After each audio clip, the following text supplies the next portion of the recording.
5장까지의 얘기는 3장에서 시작됐던 그 안전뱅이를 일으킨 사건에서부터 계속되어 오고 있는 어려움들입니다. 이것이었죠. 은과 금은 내게 없거니와 내게 있는 것으로 내게 주노니 곧 나사렛 예수의 이름으로 일어나 걸으라. 이런 우리 모든 기독교 신자들이 좋아하고 기대하고 소원하는 이 큰 선언과 그리하여 날 때부터 안전뱅이 되었던 이 사람이 힘을 얻어 뛰어 일어나 하나님을 찬미한 일로부터 시작된 그리고 겪고 있는 말도 안 되는 고난입니다. 예수의 이름으로 안전뱅이를 고쳤다는 것이 소문이 나고 백성들에게 칭송을 받고 당시 지도자들은 그것이 싫고 그래서 불러다가 이 이름으로 이 일을 하지 마라 라는 위협과 결국 감옥에 갖다 가두는 일까지 벌어졌죠. 4장 보실까요? 4장 17절 보십시오. 이것이 민간에 더 퍼지지 못하게 그들을 위협하여 이후에는 이 이름으로 아무에게도 말하지 말게 하자 하고 그들을 불러 경고하여 도무지 예수의 이름으로 말하지도 말고 가르치지도 말라. 이렇게 된 겁니다. 오늘 우리 5장에도 바로 이 얘기죠. 다시 본문으로 돌아오셔서 27절 그들을 끌어다가 공회 앞에 세우니 대제사장이 물어 이르되 우리가 이 이름으로 사람을 가르치지 말라고 엄금하였을 때 너희가 너희 가르침을 예루살렘에 가득하게 하니 이 사람의 피를 우리에게로 돌리고자 함이로다. 베드로와 사도들이 대답하여 이르되 사람보다 하나님께 순종하는 것이 마땅하니라. 너희가 나무에 달아 죽인 예수를 우리 조상의 하나님이 살리시고 이스라엘에게 회개함과 죄사함을 주시려고 그를 오른손으로 높이사 임금과 구주로 삼으셨느니라. 이 싸움이죠. 이 이름에 관한 싸움입니다. 예수가 무엇이길래, 얼마나 크길래, 얼마나 심각하고 중요하길래 당시에 메시아를 기대했던 동일한 믿음의 뿌리와 역사를 가지고 있는 동족들 사이에서 이 분쟁과 심각한 적대감이 마찰이 생겼을까요? 40절 보시면 그들이 옳게 여겨 사도들을 불러들여 채찍질하며 예수의 이름으로 말하는 것을 금하고 놓으니 만만치 않은 처벌과 곤욕을 형벌을 받았다는 것 아시겠죠? 채찍질하며 예수 이름으로 말하는 것을 금하고 놓으니 사도들은 그 이름을 위하여 능력받는 일에 합당한 자로 여기심을 기뻐하면서 공회 앞을 떠나니라. 우린 이 구절에서 너무 쉽게 이 둘을 대비하고 있습니다. 예수 안 믿는 자들의 공갈과 핍박, 그것을 이겨내는 신앙의 힘, 크기, 열정 같은 걸 너무 단순 비교를 하는데 그것으로는 신앙생활을 다 영위하지 못합니다. 신앙생활을 이겨내려면 이 당시 사도들과 제자들이 고백한 예수의 이름으로 능력받는 일에 쓰임받은 것을 기뻐하면서를 이해하지 못하고는 이 사건을 기록하여 우리에게 가르치는 예수를 믿는다는 것이 무엇을 의미하며 예수의 이름으로 사는 것이 무엇인지를 이해할 수가 없습니다.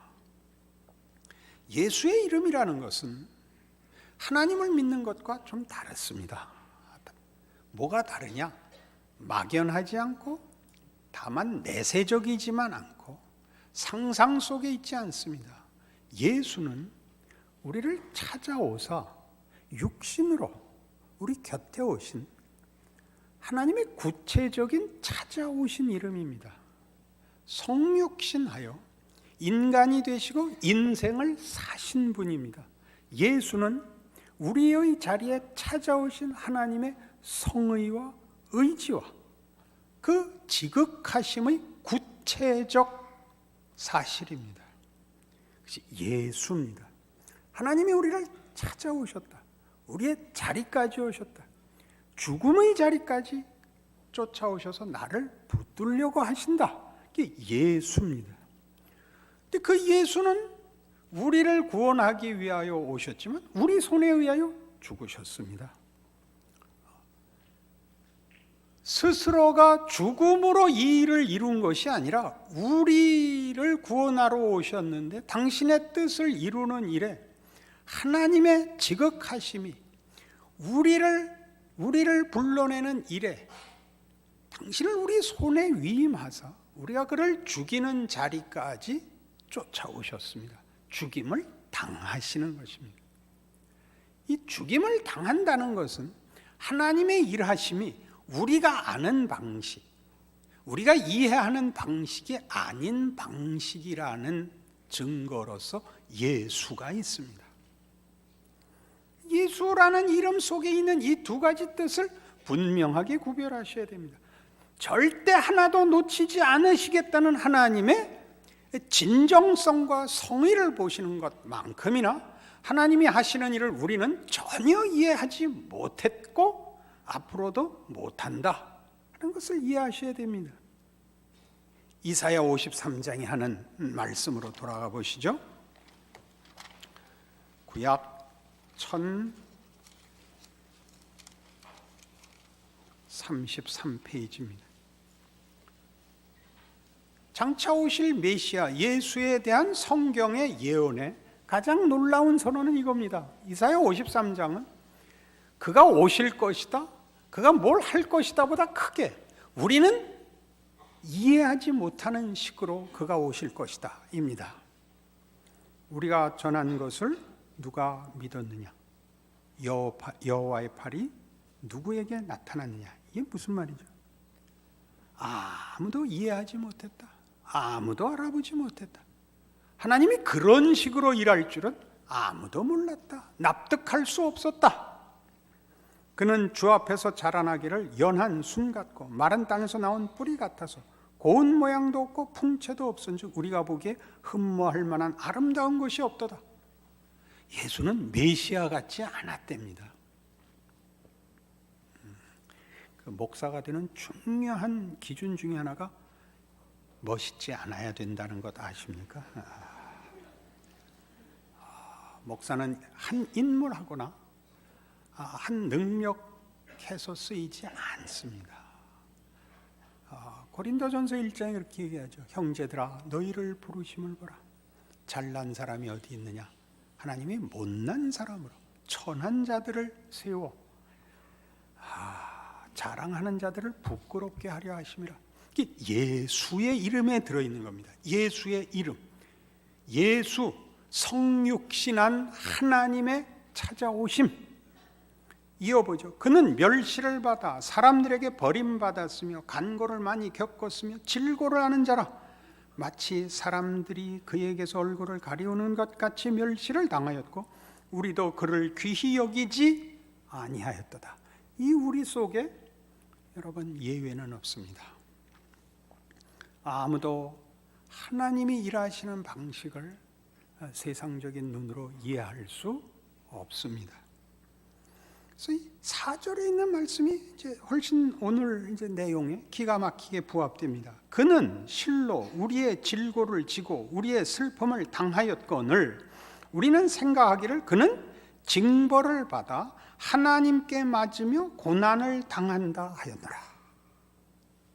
하나님이 하시는 일을 하나님이 저런 사람을 보냈을 리가 없다. 저 사람은 분명히 하나님 하시는 일을 그르치는 자다.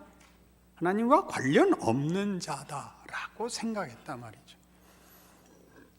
예수님의 죄목이 뭐죠? 참남죄입니다. 하나님의 아들이라고 자신을 믿고 있고 선언했다는 사실로 우리 잘 아는 그 예수님 십자가 처형 사건을 그림을 성화를 보시면 이렇게 십자가 위에 인 리라고 써 있죠. INRI. 그러니까 그 라틴어로 예수 나사렛 렉스 유데아의 이니셜입니다. Jesus of Nazareth, King of Judea. 영어로 하면 그렇게 되는 건데 라틴어로 이니셜을 따서 유대인의 왕이라고 쓰십시오를 이제 거기 그림에 그렇게 붙여 그렸죠. 유대인의 왕이라고 한 것이 너무 가소로워서 말이 안 돼서 우리 손에 죽는 자가 무슨 하나님의 아들이며 하나님을 기다리고 하나님의 약속 속에 있는 나라의 왕이겠느냐라고 써붙인 말이란 말이죠. 기가 막히죠. 그러나 하나님이 그렇게 일을 하신다는 것을 이 초대교회가 분명히 하는 것입니다. 여러분, 어느 시대를 살 때도 마찬가지지만 현실은, 보이는 현실에서는 언제나 세상이 권력을 잡고 있습니다. 영원히 무너지지 않을 것 같은 권세입니다. 그리고 우리가 믿는 기독교를 세상에게 어떤 방법으로든지 공감을 얻고 싶습니다. 공감을 얻고 싶습니다. 하나의 세력으로 되었으면 좋겠죠. 많이 예수를 믿어서 잠실 운동장에 가득 모여서 멋진 얼굴로 국가를 위하여 요새 경제 파탄자 많다는데 헌금해서 다 나라 살림을 해결해주고 정치 개판인데 울고 기도했더니 다 울고 나와서 항복하고 예수를 믿는 게 이런 것이었군요. 이랬으면 제일 좋겠죠. 그 능력받는 일이 아닙니다. 그 능력받는 일이 아닙니다.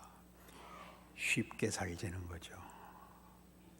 하나님의 자녀로 예수가 걸으신 길로 부름을 받은 것 말고 이 세상에서 쉽게 살자는 얘기죠. 기독교에 도덕성이 없다는 건 말이 되지 않습니다. 잘 이해해 보십시오. 기독교가 어느 종교나 마찬가지입니다만 종교가 부패하면 제일 먼저 나타나는 것이 도덕적 부패입니다. 그러나 종교를 도덕성을 회복하면 종교성이 회복되는 것은 아닙니다. 도덕성을 회복시키자고 싸움을 하면 종교가 도덕에 머물고 맙니다. 도덕을 고쳐야 되는 게 아니라 종교를, 원래의 그 기독교 신앙의 핵심을 회복해야 그것이 도덕이 회복이 되는 것이지, 도덕을 갖고 싸워서 이래야 된다 저래야 된다 이걸 회복해야 된다라고 떠들면 판정과 주인이 누구로 돌아가느냐 하면 하나님이 아니고 예수가 아니고 세상으로 돌아가 버립니다. 명분이 되고 모두가 공감하는 잣대로 기독교가 축소되고, 아니 기독교가 소멸됩니다. 이 말 이해하시겠습니까? 표정이 그럴듯하지 않은데 빌립보서 2장에 가보십시다.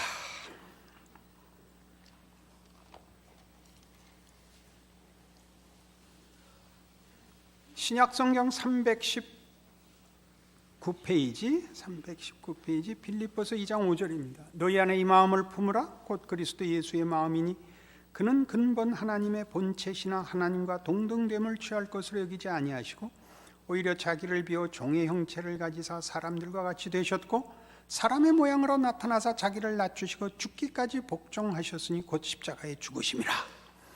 이러므로 하나님이 그를 지극히 높여 모든 이름 위에 뛰어난 이름을 주사 하늘에 있는 자들과 땅에 있는 자들과 땅 아래 있는 자들로 모든 무릎을 예수의 이름에 꿇게 하시고 모든 입으로 예수 그리스도를 주라 시인하여 하나님 아버지께 영광을 돌리게 하셨느니라.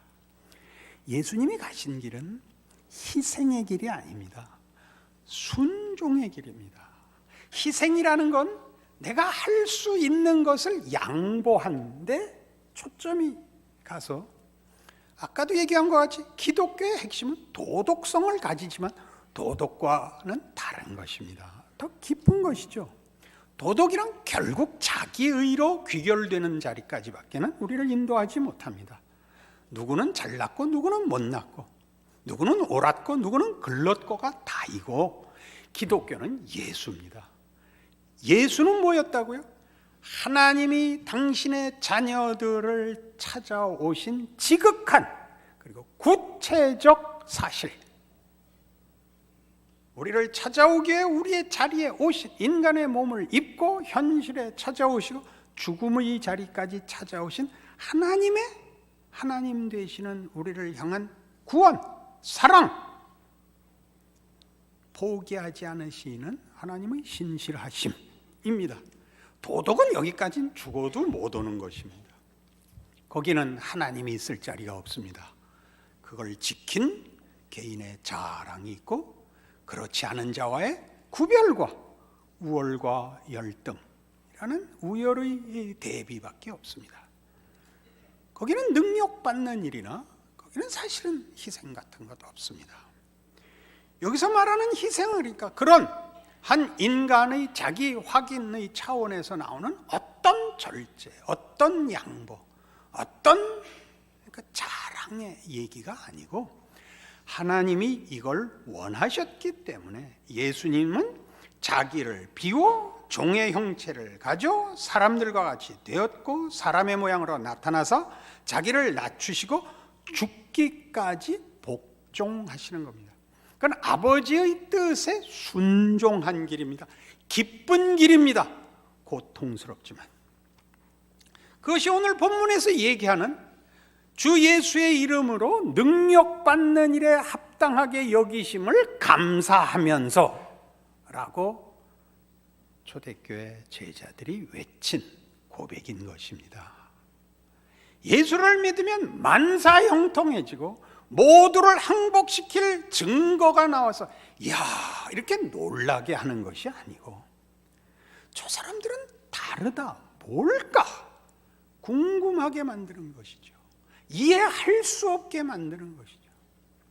너희들은 이 억울함을, 이 고난을, 이 비참함을 우리와 다른 방식으로 이긴다 이거죠. 사실 세상은 뭘로 이기죠? 소주로 이기죠. 별 수가 없습니다. 가장 견딜 수 없는 순간을 뇌를 마비시켜 넘어가는 수밖에 없습니다. 사실 언젠가도 얘기했지만 하나님이 이 세상에 주신 큰 은총 중에 첫째가 성경이요, 둘째가 소주라, 이렇게 얘기할 수 있습니다. 견딜 방법이 없습니다. 그러나 그들은 사실 그런 면에서 해답이 없는 문제를 어찌하지 못하여 체념하거나 외면하거나 어쨌든 넘어가는 방식을 알고 있는데, 기독교 신앙이 이렇게 설익으면 그런 게 다 해결돼야 된다고 고함을 지르기 시작합니다. 기도해 이거죠. 기도해. 기도 안 하는 신자는 없습니다. 기도해서 응답받는 이들은 복된 것입니다. 하나님이 다 응답하시지 않습니다. 예수님의 기도에 응답했으면 어떡할 뻔했습니까? 아버지여 할만하시거든 이 잔을 내게서 비켜주시옵소서 그러자. 그랬으면 우리는 영망한 거 아닙니까? 내 뜻대로 마옵시고 아버지의 뜻대로 하옵소서까지 간 것에 우리가 예수의 이름을 아직까지 쓸 수 있는 그 기쁨과 감사가 있고, 우리 인생을 이해하는 유일한 이해가 있는 것입니다. 우리에게 있는 어떠한 일도 하나님이 세상의 주인으로서 그 아들을 보내신 사랑과 신실하심으로 인도하시는 줄 아는 믿음이 없으면 우리는 능력받는 일을 견딜 수가 없습니다. 그걸 견뎌야 합니다. 무책임해도 된다, 다 하나님께 맡기고 가만히 있으면 된다, 이렇게 쉬운 얘기는 물론 아닙니다. 발버둥을 쳐야 됩니다. 그건 살아있는 모든 존재의 본능적 책임입니다.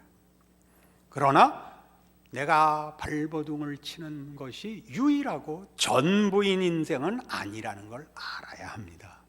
그리고 바로 그것, 나 하나 살기 바쁘고 내가 아무것도 할 수 없고 이웃과 나라 사랑은 고사하고 나 하나를 제대로 살기 바쁜 현실에 무슨 예수 믿는 것이 중요하냐 할 때 기억하십시오. 예수의 이름을, 우리를 구원하러 와 우리 손에 죽임을 당하는 자리에까지 순종하신, 다시 한번 강조하죠, 자살하여 당신의 진정성을 증명한 것 아니고 우리가 그를 죽이겠다는데 당신을 맡겨 마치 아무것도 아닌 것 같이 죽어버린, 우리가 죽인 그 예수로 하나님이 이 구원과 이 영생을 이루었다는 사실을 말이죠. 그러니 나에게 일어나는 어떤 일도 예수 안에 일어난 그 일을 넘어가고 그 일로 해결되지 않는 내용은 없다는 사실이 신자들로 하여금 현실을 감사 가운데 직면할 수 있게 한다. 그것이 오늘의 말씀이죠. 그래서 이런 쉬운 것으로 해결하려고 그러지 마십시오. 요즘 많이 나오는 얘기, 교회가 욕먹지 마라. 같은 것으로 여러분의 신자된 인생, 능력받는 일로 부름받는 길을 떠넘기지 마십시오. 그건 모릅니다. 한국 사회에서 교회와 기독교가 어떤 지위를 얻고 어떤 호의를 받느냐 하는 것은 그건 우리는 모르는 일입니다. 거기에 책임진 사람들의 책임이죠. 여러분들은 그것을 누구에게 떠넘겨서 자신의 인생을 신자로 사는 것을 실패하시거나 스스로 속고 있으면 안 된다는 얘기입니다. 여러분, 교회가 없어지면 예수 안 믿을 겁니까? 믿을 겁니다. 교회가 핍박받으면 다 숨어서 신앙을 지켰습니다. 그것은 핍박기에만 일어나는 일이 아니라 평화기에도 일어나는 일입니다. 교회는 자주 타락합니다. 그 속에서 올바른 신앙을 지킨다는 것은 핍박기에 지키는 것만큼 또한 어렵습니다. 대강 넘기고 대강 외면하고 대강 생각하고 쉽게 신앙생활을 하려고 듭니다. 하나님이 놓아두지 않습니다. 하나님이 여러분 생에 생각하게 하시며 현실의 두려움과 예수 믿는 일을 끊으려는 위협 앞에 세움으로써 다시 각각에게 묻습니다. 계속 이 신앙을 지킬 것인가? 예수가 십자가에 죽었다는 사실로 만족할 것인가? 거기에 답하셔야 됩니다. 그죠? 고린도후서 4장입니다.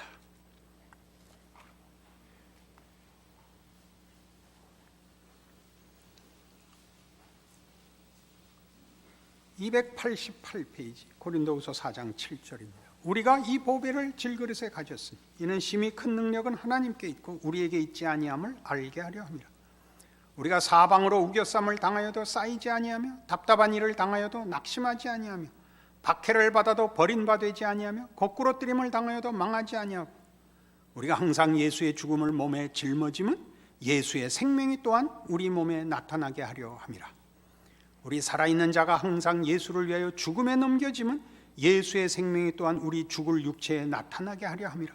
그런즉 사망은 우리 안에서 역사하고 생명은 너희 안에서 역사하느니라. 예수께서 그러신 것처럼 신자들의 인생은 죽음으로 부름을 받는답니다. 싫죠. 물론 멋지게 인도함을 받는 사람들이 있습니다. 여러분들이 다 그 길을 가기를 빕니다. 아멘 하시죠. 그러나 저를 따라오시려면 그 길은 제 길은 아니었습니다. 저는 그 길을 간 사람들을 부러워합니다.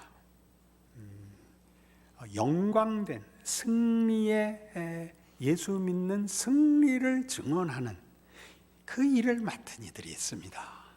부럽기 짝이 없습니다. 하나님이 저에게 준 길은 그 길은 아니었습니다. 고단한 길이었습니다. 다수가 가는 길이 아니었습니다. 저만 옳다는 얘기는 물론 아닙니다. 능력 받는 일에 합당하게 여기신 것도 감사합니다. 여러분 부자 되십시오. 부자 되셔도 순종하셔야 되고, 가난해지셔도 순종을 하셔야 됩니다. 그 순종은 둘 다 어렵습니다. 가난한 자가 억울한 것 같이 부자가 되어서 순종하는 것 대단히 어렵습니다. 돼보면 만만치가 않습니다. 안 돼봐서 잘 모르겠는데 보니까 그렇더라고요. 부자이면서 예수 잘 믿는 사람은 제가 알기로 2명밖에 없습니다. 도망가게 됩니다. 가난해서 예수 잘 믿는 사람도 어렵습니다. 3명 알고 있습니다. 왜요? 억울한 것을 부르짖으러 다니느라고 순종할 틈이 없습니다. 멋있게 가난한 길을 못 갑니다. 눈물을 흘리고 넋이 빠지고, 그러나 포기하지 않고 가는 길입니다. 우리로서는 거의 감당할 수 없는 길로 보이는데 영광된 길이랍니다. 예수께서 십자가를 지고 골고다까지 못 걸으셨습니다. 못 걸으셨습니다. 기억하십시오. 그러나 그 길로 우리가 부름을 받고 있고, 우리 오늘 본 본문과 같이 채찍에 맞고 예수의 이름을 전하지 말라고 채찍질하는 자, 그 채찍을 영광의 길로 이해하는 자의 극명한 대조가, 교회가 무엇이냐, 예수가 무엇을 하셨느냐, 예수를 믿는다는 것이 얼마나 복된 길이냐, 얼마나 힘들고 어렵고 영광된 길이냐를 가르치고 있습니다. 힘든 것과 영광된 길이 함께 있다는 것, 세상은 이해하지 못할 것입니다. 우리의 전한 것을 누가 믿었느냐? 여호와의 팔이 네게 나타났느냐? 놀라운 말이죠. 그러니까 공격해오면 그러세요. 넌 왜 예수 믿고 그 고생이냐? 아주 유명한 그 답변이 있더라고요. 그러니까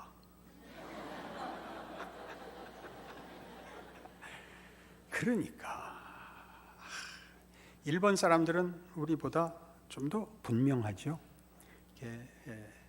무슨 부품을 한국에 요구해서 한국의 어떤 기업체가 부품을 만들어서 납품하기로 했는데, 그 회사에서 그랬대.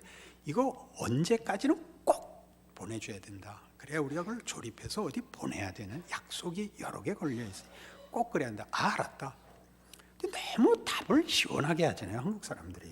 그러니까 안 믿어서 중간중간에 꼭 해야 된다. 알았다. 꼭 해야 된다. 걱정 마라. 안 온 거예요. 늘 그러잖아요. 그 어떻게 된 거냐? 붙였다. 짜장면 왜 안 와요? 갔다. 그거 아니에요? 안 오잖아요. 그러니까 왔죠. 어떻게 된 것이무니까? 이렇게 됐잖아요. 공장에 가보겠습니다. 갔죠. 반도 안 해놨죠. 이게 뭡니까? 이게 제 시간. 괜찮아. 이게 뭐예요? 응? 아니 이렇게 하면 괜찮아. 왜 지가 괜찮대? 그걸 해야 돼. 너 왜 이렇게 해서? 괜찮아. 이 둘을 비교하는 저는 뭘까요? 그 일본 놈이 화가 나서, 놈이라 그래서 죄송하지만 일본님이 화가 나서 다음날 새벽에 공항에 갔는데 다 갖고 나온 거 아니에요. 아니 어떻게 된 것이무니까? 밤새 했지요. 기도합시다. 하나님 아버지, 우리가 예수 믿는다는 걸 누가 알아주겠습니까? 하나님이 알지요. 그리고 우리도 알지요. 연약하니까 쉽게 믿고 싶습니다. 오늘 말씀으로 다시 경계를 받고 격려를 받습니다. 영광의 길입니다.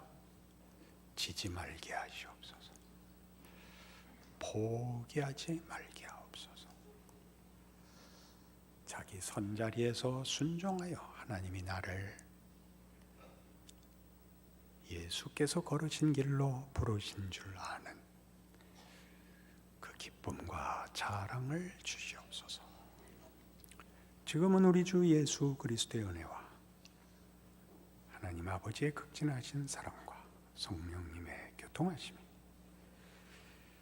예수의 이름을 붙들어 하나님의 부르심과 하나님의 자녀라는 이름을 귀히 여기고 운명과 생애를 걸고 충성하기로 다짐하고 돌아가는 심령들을 위해 영원토록 함께 있을지어다.